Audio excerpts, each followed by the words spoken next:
Hello my friends, Paul here in the RoJoBe Music Workshop and welcome to part 11 of the 5-string banjo build. Okay, I say part 11, this really should be part 12, but in line with my current problems and issues with my recording equipment, I lost part 11, corrupted file, which is a bloody pain in the arse. Also, I'm currently using my Bluetooth wireless microphone because of the saga with my microphone situation as well. So, yeah, like I said, I lost part 11, so this is now part 11. So, just take it this is part 11. So, I'm going to show you what I did in the lost video. So in the last one that you saw, which is part 10, I was gluing the back onto this banjo, which was a little bit of a faff, but I got the job done, and it ended up really good. I'm not going to say perfect, but it's really good. So that's now glued on. As I said, it was a little bit of a challenge, but I got the job done. And once the glue had set, I took the clamps off, did a little bit of final sanding, and I also oiled the rim and the top as well. And then I kind of put the thing together, really. So a few bits and pieces that I did. Let me think. Okay, for one thing I did do is I put these studs around this the rim at the top there, mostly for aesthetics, really. I just think it sort of finishes it off quite nicely with those bronze kind of looking studs around there. I also fitted a strap button on the base of the neck there. That's normally the ideal position for a top strap button, but this banjo is a little bit top heavy. You know, the body on a banjo normally is very heavy with all the metal work. This doesn't have any, so it's all wood plus this back. So it is a little bit top heavy. So even with the strap on there, it does tend to try and dip a bit, but it's not too bad. I can deal with it. I also I made a truss rod cover. Now that was an interesting bit of the video, to be honest. So I cut this out of, I can't see it right now, an old scratch plate from a Stratocaster. So I cut this piece out of it. So it was white, but you can see how it's kind of tarnished, and I deliberately found that piece, so it kind of blends in a bit. Bright white is no good. So I cut this little piece, this shape, out of an old scratch plate from a Stratocaster style guitar. Cut it to shape, and I beveled. I'm not sure how well we see it. I beveled the edges down at an angle so that you get the black white effect, and did that all the way around. You can just about see that. And then to get it to this shape, you see it's kind of curved. I heated it up with my heat gun and then literally just pressed it into position here and held it while it cooled. And drilled the holes, put the screws in, and that really turned out rather good. This style of this style of headstock with this sort of step down, it is basically for Fenders and the like. Well, that type of guitar anyway, and they don't normally have a truss rod cover, but I wanted to put one on here. It kind of looks good, and keeps the dust out. That's basically what they're for. I also fitted a couple of string trees here and here to keep the strings down so that they come down towards the tuners properly. Talking of the tuners, I swapped these out. The ones that I had, I said I wasn't happy with them, and once I got the strings up to tension, they were very notchy, very bad. So I took them out, and I robbed the tuners out of my Banjo, and I'll put those in here, which are much better. So now they're much better. So what else did I do? Yeah. So I put those studs around the outside. I did the truss rod cover, string trees, changed the tuners out for the good ones, put the strings on and the bridge. So you may remember in episode 8, when I was gluing the neck on, I put a little bit of a tiny little shim on the bottom of the neck, which was 0.5 millimeters thick at the front edge, tapering down to nothing about halfway back. You know, for the neck angle. And as it turned out, once I got all the strings on the bridge, you can't really see it right now because I've got the top end off, but it worked out just about perfect. However, once I got all the strings up to tension, and then, you know, I was doing the intonation and everything by moving the bridge backwards and forwards, I noticed I had a little bit of buzzing in a few areas. So all I did to solve that was I loosened the truss rod off a little bit. I prefer a dead straight neck myself. Some people prefer a very tiny underbow, so that's what I've done with this. I slackened off the truss rod a couple of little turns to give the neck a tiny little bit of relief. So there's a very minuscule underbow in this neck, barely noticeable, but that solved the problem with the buzzing. It took out all of the buzzing except for the 4th string at the 4th fret. It still had a little bit of a buzz there, and that's the thickest string. So all I did was I just filed a tiny little flap on that fret, and that solved that problem. So all the buzzing had gone. However, we are still high at the nut, and that's why I've taken the nut out. So I've decided I'm going to make a new nut. I mean, this is the one that I had in there, which is the cut down original nut from this neck. But now the spacing of the slots, the string slots, are exactly the same as a banjo. So I thought it would be absolutely fine. But bear in mind, these nylon strings are considerably thicker than the steel strings. So with that spacing of the string slots, it's very hard to fret the strings at this end of the fretboard without touching the string next to it. My fingers are not that chunky, but it is quite difficult. So I'm going to make a new nut with a slightly wider string spacing on those slots. I can't go too much because I don't want to be too close to the edge of the fretboard. But I'm going to make a new nut and just space those slots out a tiny amount.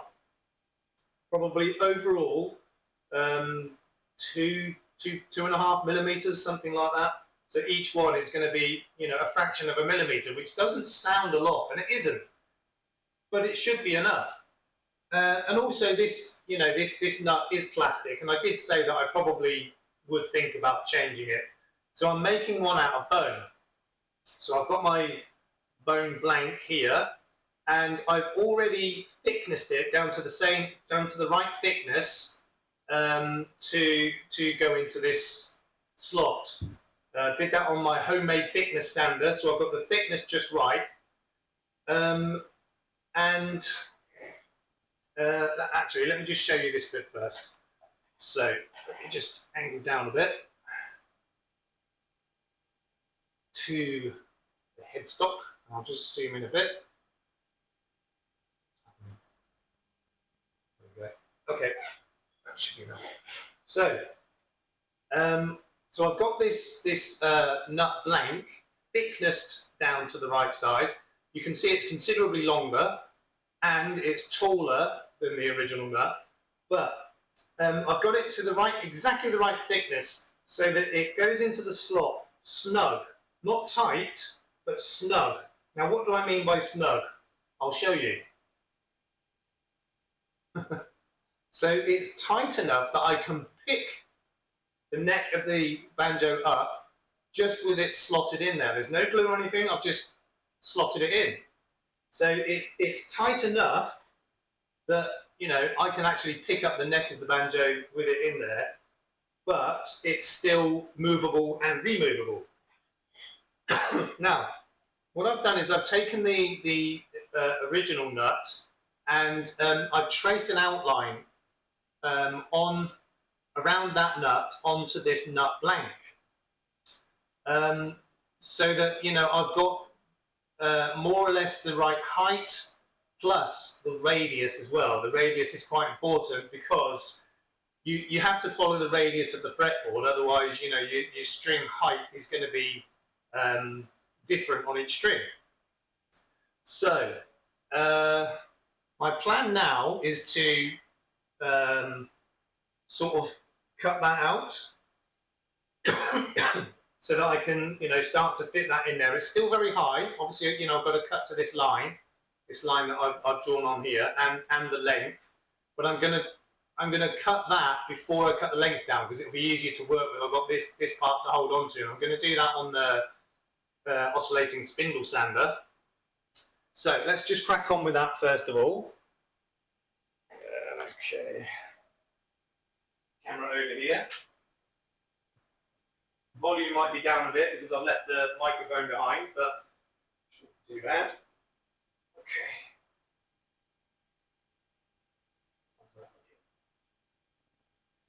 Yeah, pretty good.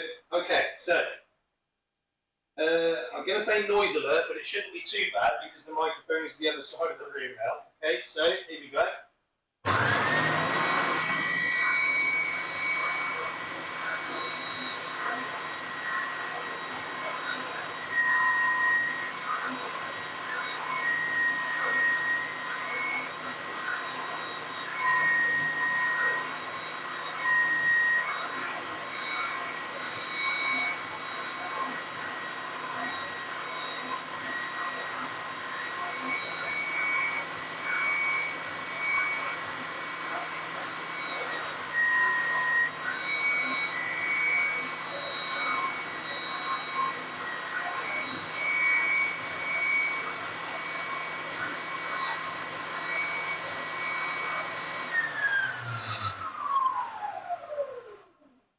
Okay, that's more or less to that line. I don't want to go, it's still just slightly above the line, but I don't want to go any more just yet until I've got it fitted. So what I'm going to do now is just mount it in the vise and just cut that end off, and then I can start to fit it in.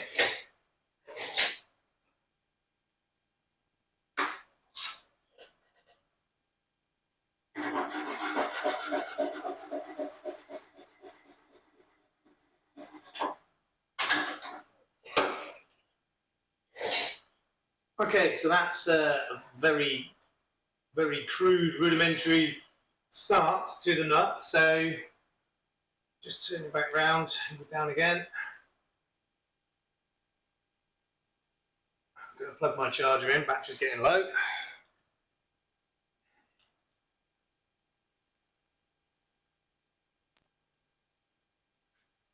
Okay. So I'm just going to slot that back in. I've also, you probably see a little black mark there. That's just to show me which is the, what I call the front of the nut, facing towards the headstock. So just going to get that in now. I can already see I need to file a little bit off the end. What's happened there? 1 second. Okay, that's fine. Right, so I'm just going to file the end of that off a bit before I put it back in.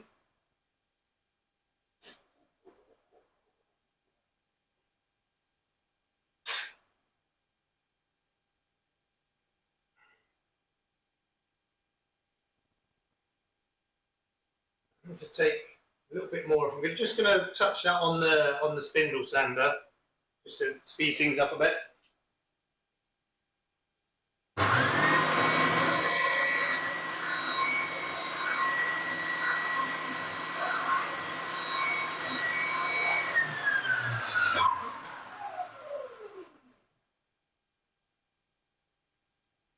Okay, that's about right for length now. So now I need to mark out where the strings are going to go. So this is the more tricky bit, really. I've got to make sure I get it exactly right. Hopefully you can kind of see what I'm doing there. Okay, so first of all, going to measure the width right the way across the nut, which is almost exactly 3 centimeters. So the distance between the slots on this original nut are 21 millimeters. So I want to go with about 25 millimeters.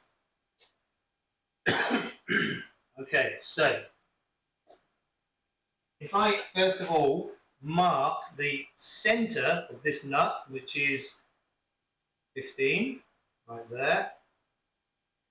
Okay, so if I'm going 25 millimeters, that's from 30, that's going to leave me 2.5 each side. Let me just see what we've got each side of this one. About 4.5. That's going to be too close to the edge if I do that. We'll just check again. So from the edge of the nut to the slot, it is 5 millimeters. Okay, let me try, just have a look at 3 millimeters from the edge.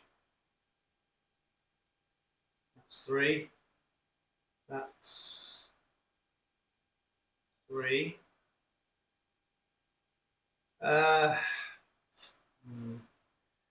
Okay, let me just put one string over that one. See how that looks. Actually, on that mark.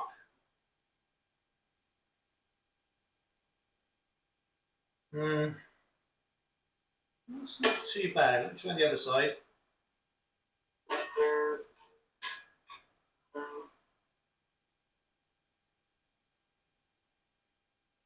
Actually, I don't think that's too bad. That looks about right to me. So what I'm doing is I've made a couple of pencil lines. You probably can't see really what I'm doing, but I've made a couple of pencil lines, 3 millimeters in from each side, where the strings hopefully will sit. And now we'll just put in the strings over those marks to see how they look on the fretboard. I think that'll be okay. Yeah, I'm going to go with that. Okay, let me just move those strings out of the way now. Okay, so now I'm going to check that those marks are exactly the same distance from the center, which one side is 16, 17 millimeters and 17. Good. So this is the tricky bit. So I've got a total between those two marks of 34 millimeters.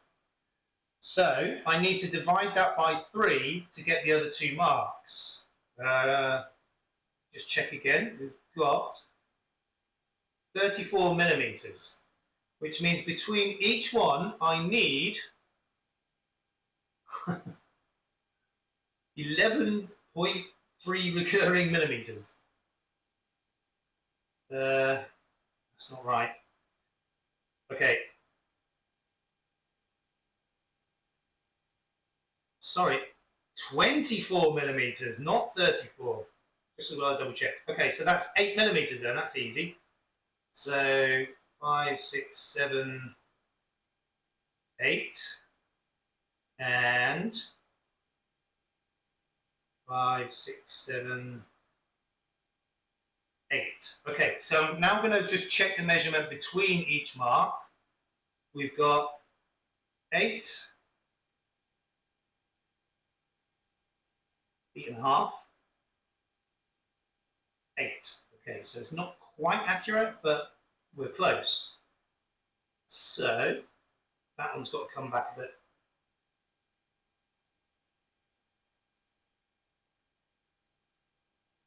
Okay, so 8mm to there.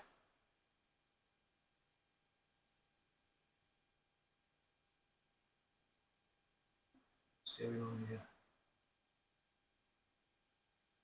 Okay, 8, 16. Okay, just triple checking. So we've got 8mm, 8mm,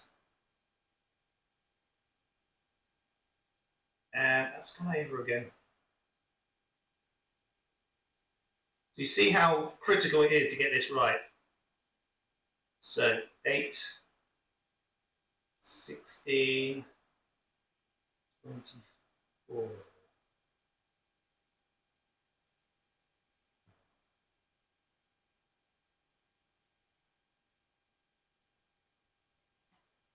Okay. Right, one more check. So we've got 30mm in total. So the middle of that is 15. So we go from the first mark to the second, that's 8mm. And then to the next mark is 16, and to the final mark,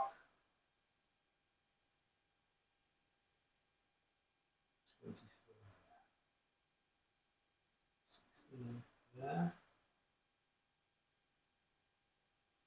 8 there.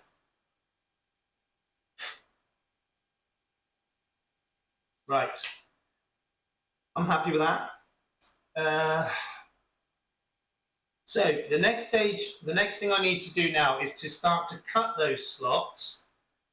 All I'm going to do at first is just the tiniest notch, and then put each string in the notch and check the spacing again before I commit to actually cutting the slots. And then if any of them are slightly out, I can adjust them one side to the other. So, video's about to time out. So what I'm going to do off camera is just get those slots started, or notches more than anything else really. And then when I'm quite happy with the spacing, I will make one more video of the final shaping of that nut, put the thing together and play it, or sort of play it.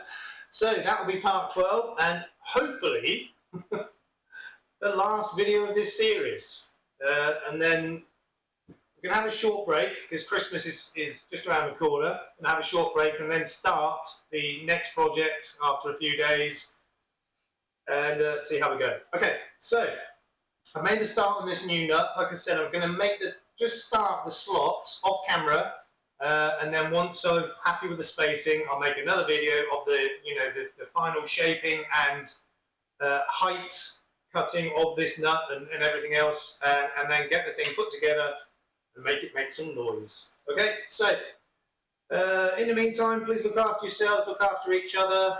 I said Christmas is coming, by the way, but by the time you see this, it will be well into the new year. So I'm not going to say have a good Christmas, it's already gone. So look after yourselves, look after each other. We will see you soon. Peace out.